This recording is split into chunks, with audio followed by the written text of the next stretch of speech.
If your Disney day is planned minute by minute, there's a really good chance it's going to fall apart before lunch. And the problem isn't your plan, it's how complicated it's become. Because the more detailed it gets, the more fragile it gets. And Disney doesn't care about your spreadsheet. I'm Lee with All About the Duck, and this is part of our You're Doing Disney Wrong and It's Not Your Fault series, where we take the things everyone thinks you have to do at Disney and show you a better way. Planning a Walt Disney World trip, it's easy to feel like you need to map out everything: dining reservations, ride strategies, lightning lanes, wait times. You start stacking it all together, trying to build the perfect day. And we've done it. We've built those detailed plans, color coded spreadsheets, ride by ride schedules, tried to optimize every single hour. And you know what usually happened? Something would go off schedule early and the whole thing would start to unravel. By noon, we'd be frustrated, not because Disney failed us, but because our plan did. Here's the reality of a Disney day: it does not move in a straight line, ever. Rides go down. We've shown up to a headliner attraction that was closed for the entire morning. No warning, no explanation.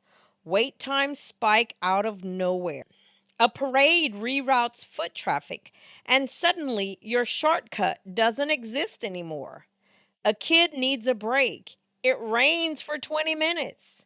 When your plan is too tight, there's no room for any of that. So now, instead of adjusting and moving on, you're trying to salvage a schedule that stopped being realistic an hour ago.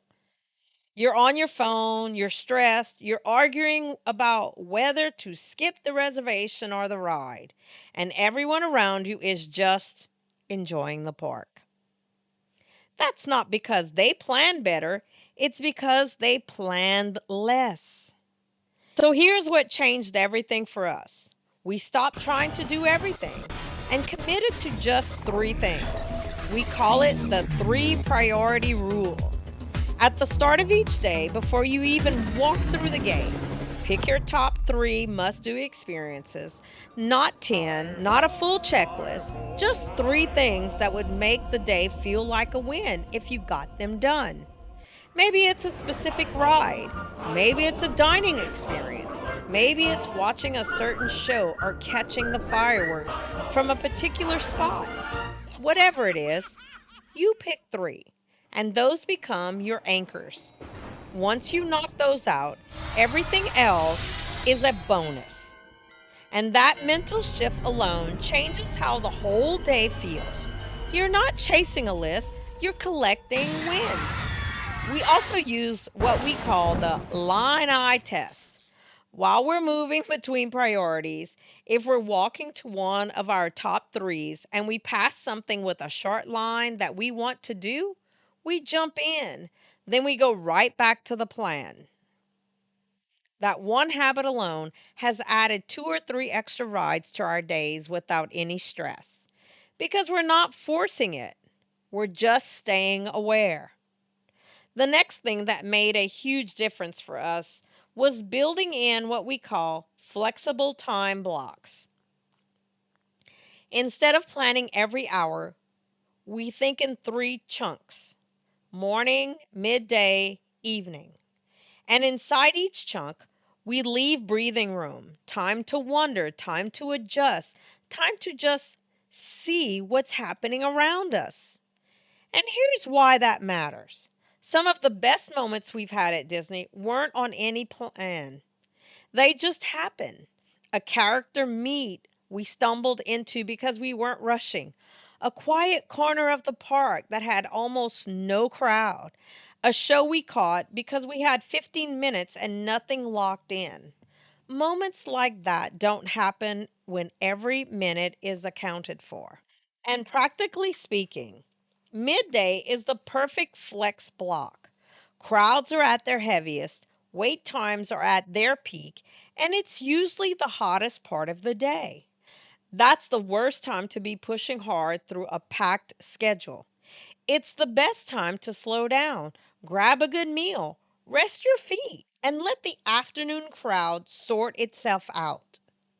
The best way we've found to tie all of these things together is something we call anchor and wonder.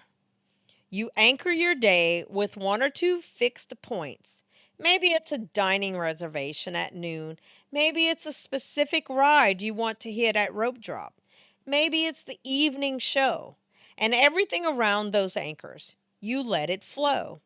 You move through the park. You pay attention to what's around you.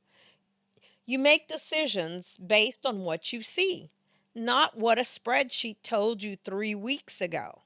If an area looks open, you go. If something looks packed, you come back later. You're not running from point A to point B all day with your eyes on a clock. You're actually in the park. And what we found is when you give yourself that kind of freedom, you end up doing more, not less, because you're not wasting energy managing a complicated plan. You're just moving. Let me give you a concrete example of how this actually plays out. Morning at Animal Kingdom. Instead of mapping out every ride, we walk in with three priorities: Kilimanjaro safaris early before the animals head for shade, Expedition Everest while the rope drop crowd is still spread out, Gorilla Falls Exploration Trail, a walkthrough that's almost always low weight and easy to slot in. That's the anchor. That's it. Now, as we move through the park toward those targets, we stay flexible. If we pass Kali River Rapids and the line is short, we jump in. If Navi River Journey looks walkable, we grab it. If something looks backed up, we note it and move on. By the time we've hit our three priorities, we've usually done 6 or 7 things total without a single minute of that frantic, we're falling behind feeling. That's anchor and wonder in action. Simple framework, real results. The biggest benefit of simplifying your plan isn't just efficiency. Although you will get more done, it's how the day actually feels while you're living it. You're not constantly checking your phone.